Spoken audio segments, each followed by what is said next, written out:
jump in first with Boeing, right? And so when you talk about Boeing, there's been a lot of reasons why Boeing has been in the news for the last 5 years, right? It goes if you look, you can almost look at there's the paradigm of Boeing that's before the 737 MAX disasters in 2019, and the paradigm of Boeing after that, right? And so I mean, this has been just a Lemony Snicket style series of unfortunate adventures for them, where they've basically gone from first 737 MAX and the crashes that basically caused them to have to take that off of the market entirely.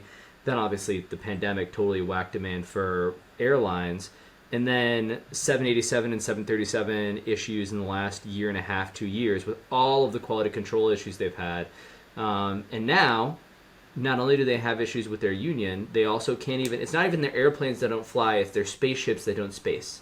So, we've got the issues here. And so, John, when you look at it, right, it is this wild example of American greatness that has certainly been suffering recently, right? And let's look at the stock price. Yeah. Right. And so if you look, right, and so what has that done? Right, effectively, this is a stock that when the market has been off on a rocket ship since, pun not intended, but shooting up since basically late 2022, and the stock is basically flat to down over the last 2 to 3 years. So it's just a really, really tough look. Performance versus the S&P 500 has been atrocious. I mean, this is like, think about this. It's 4 or 5 years later, and the stock has done nothing. I mean, if worse than nothing, it's actually lost money. And it's at the fault of the company. The thing is, what we want to talk about is without the altimeter, how do you put these events into context? Do you just say, "Oh my goodness," throw it out, don't even buy the stock, don't even think about it? If you're using GAAP accounting, you don't get a good understanding of what's going on. So we look at the altimeter, and we look at the performance, and this is what's so interesting, is that yes, all these mishaps and problems and late deliveries and inability to fulfill orders. Southwest Airlines, I mean, when people wonder why ticket prices have gotten so strangely high, right, across the world, just airplane tickets are expensive. It's because there aren't enough planes. Southwest Airlines alone was expecting, a delivery of 80 737 MAXs earlier this year, and I think maybe they got 20, maybe. Yeah, right? So you wonder why. I think that's right. Yeah. Why tickets are so expensive. This is part of the problem. And so all these mishaps have resulted truly in a return on assets and profitability that is not just below the cost of capital, it's below zero for many of these years. You can see the blue lines. You notice that it's a lot worse than the orange. I think this is an important point. The GAAP accounting numbers don't tell you how bad things are. And so the GAAP accounting numbers say, it's been close to zero. Well, that's managed, right? A good CFO, a good management team, given nothing illegal, given the estimates you're allowed to play with, given the accounting you're allowed to play with, you can say, okay, we're just barely at zero. We're just slightly losing money. That's what the orange GAAP accounting numbers are saying. And we're saying, no. If you back out all the accounting nonsense, this company is a lot worse. I mean, it's losing a lot more money each year than the GAAP accounting numbers would suggest, a lot more. And then you turn to say, okay, and what's expected in the future, right, in terms of earnings and earnings performance, return on assets, right, or profitability. Yeah, and I mean, when you look there, so go, Joel.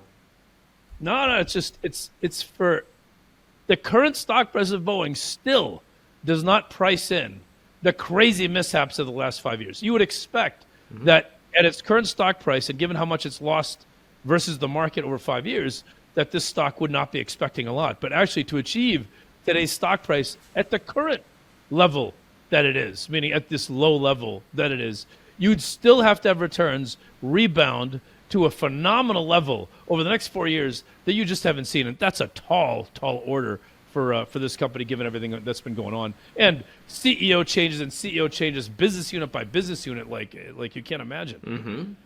Yeah, I mean, you look at it, so for context, if you were to, when we talked about that idea of there's, the pre and post chapter of the 737 MAX disaster, this is a company that in a normal economic environment historically, right? So if you think the mid 2010s, this company's average return on assets then was 8 to 10%. And right now the market's expecting return on assets to get to 12%. And that doesn't stack up the idea that, right, Airbus has gained on them because they basically avoided investing in R&D for new commercial airplanes for the last 10, 15 years. That doesn't factor in the fact that they just literally agreed to a 25% price hike in terms of wages for their union, which is going to compress profitability and pull down ROAs. This doesn't factor in any of those issues that this company has in terms of whether or not their customers even want to buy their stuff versus buying from Airbus or somebody else. The market is still, even at these levels, which is right in 2018, early 2019, this was a $400 stock price. Now it's $150, $180 stock price. So people look at this, right, Joel, and they think, oh, this is cheap, but really it's anything but. Yeah, and what Rob mentioned, that what's priced in the stock price is that the company will rebound at 12% and then hold in perpetuity. That's what you need, meaning that's how important that last bar is. It says they got to get there and just stay there forever to get to current stock price. So I don't think that Boeing stock still represents how bad things have been over the last several years. Now, I know the bull case is the U.S. government will never let Boeing fail because then we lose our one commercial airline and we're not going to be dependent on, the U.S. is not going to allow itself to be dependent on Airbus. But there's a lot of things that can happen that are still bad, and we're going to talk about Intel a little bit, that no matter how much money the government might throw at a company, and we're going to talk about Intel a little bit, still really bad things can happen to the business and the stock price.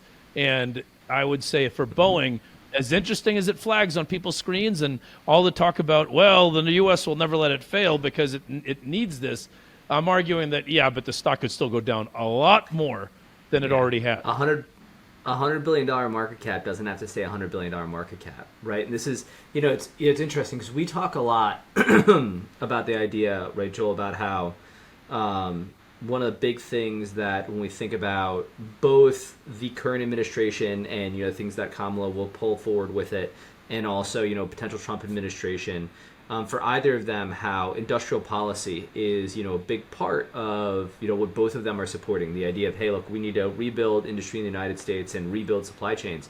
But there's a lot of different ways that you do that, right? That you basically support industrial policy. One way is you send money in the right direction. The other way is you reduce regulation. The other way is you literally choose natural champions and you choose winners and losers.